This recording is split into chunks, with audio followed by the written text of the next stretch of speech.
لا الہ الا انت سبحانک انی کنت من الظالمین کا. لیکن اس سے پہلے میں ایک امپورٹنٹ بات کروں دعا کے حوالے سے کہ دعا کی قبولیت کا ایک پروٹوکول بھی ہے. ویسے تو آپ مسئلہ 82 دیکھیں گے، اس میں نے اور باتیں بھی کی ہیں، ٹاپک دوسری طرف چلا جائے گا، لیکن انصاف ہے کہ میں اس چیز کو بھی ایڈریس کروں. جامعہ ترمذی میں صحیح سند کے ساتھ یہ حدیث موجود ہے، انٹرنیشنل نمبر کے مطابق 593 نمبر حدیث ہے، اور یہ حدیث مشکات میں آپ کو پہلی جلد میں درود شریف والے چیپٹر میں بھی مل جائے گی. اور مشکات کو میں نے ڈکلیئر کیا ہے مشکات از دا انسائکلوپیڈیا آف حدیث، یعنی آپ کو جتنی حدیثیں سکیٹرڈ فارم میں ملیں گی کتب ستہ اور اس سے بھی باہر 13 کتابوں میں، مشکات میں آپ کو مل جائیں گی. میں نے اسی لیے مشکات میں پورا لیکچر ریکارڈ کروا دیا ہے، مسئلہ نمبر 111B کے عنوان سے مشکات المصابیح کا مکمل تعارف، وہ ضرور دیکھیں. یعنی مشکات 3 جلدوں میں آپ لے لیں تو انسائکلوپیڈیا آف حدیث آپ کے پاس آ گیا. 6294 احادیث ہیں، اور اس میں چونکہ احادیث کی تکرار نہیں ہے تو کتب ستہ اس کے علاوہ بھی 12-13 کتابیں جو ہیں اس میں کور ہیں، اس میں بھی یہ حدیث موجود ہے. جامعہ ترمذی میں انٹرنیشنل نمبر کے مطابق 593 نمبر. سیدنا عبداللہ ابن مسعود رضی اللہ تعالیٰ عنہ کہتے ہیں کہ ایک دفعہ میں آپ صلی اللہ علیہ وسلم کی موجودگی میں نماز پڑھ رہا تھا، اور سیدنا ابو بکر اور عمر رضی اللہ تعالی عنہما وعلیہم السلام وہ بھی وہاں پہ موجود تھے. میں نماز کے جب یعنی کہ تشہد میں بیٹھا، میں نے اللہ کی حمد کی، التحیات للہ والصلوات والطیبات، اس کے بعد درود پڑھا،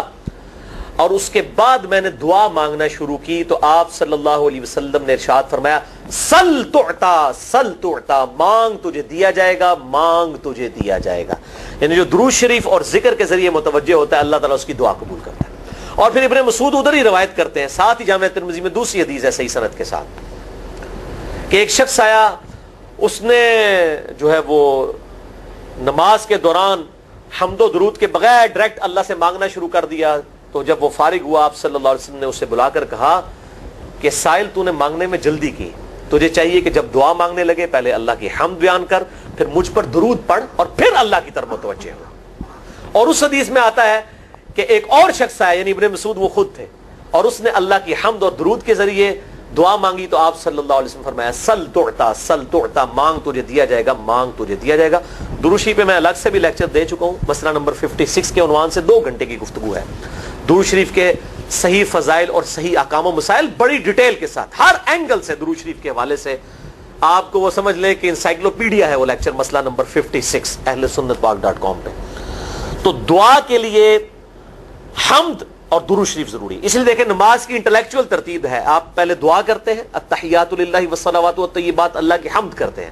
پھر نبی صلی اللہ علیہ وسلم پر سلام عرض کرتے ہیں السلام علیکہ ایھا النبی، اس کے بعد آپ درود پڑھتے ہیں، اور اینڈ پہ آپ دعا مانگتے ہیں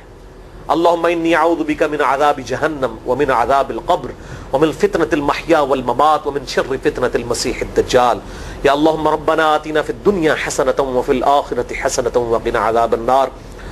یا رب اجعلنی مقیم الصلاة ومن ذریتی ربنا وتقبل دعائی ربنا اغفر لی ولوالدی وللمؤمنین یوم یقوم الحساب. کوئی بھی دعائیں مانگیں، یہ بھی مانگیں جو میں وظائف بتا رہا ہوں، کیونکہ بخاری اور مسلم کی متفق علیہ حدیث ہے. مشکات میں آپ کو تشہد والے چیپٹر میں حدیث مل جائے گی کہ نماز میں تشہد میں درود کے بعد جو چاہو اپنے رب سے مانگو، یعنی عربی میں مانگنا ہوگا، دعائیں مانگیں، دعائیں معصورہ کتاب و سنت میں جتنی ہیں وہ مانگیں، اس کے علاوہ بھی مانگ سکتے ہیں اگر الفاظ درست ہوں لیکن عربی زبان میں. تو یہ پہلا وظیفہ جامعہ ترمذی میں انٹرنیشنل نمبر کے مطابق 3505، مشکات میں 2292 نمبر یہ حدیث ہے. اور قرآن حکیم میں تو ہم پڑھ چکے ہیں سورۃ الانبیاء آیت نمبر 87 اور 88 میں آپ صلی اللہ علیہ وسلم نے ارشاد فرمایا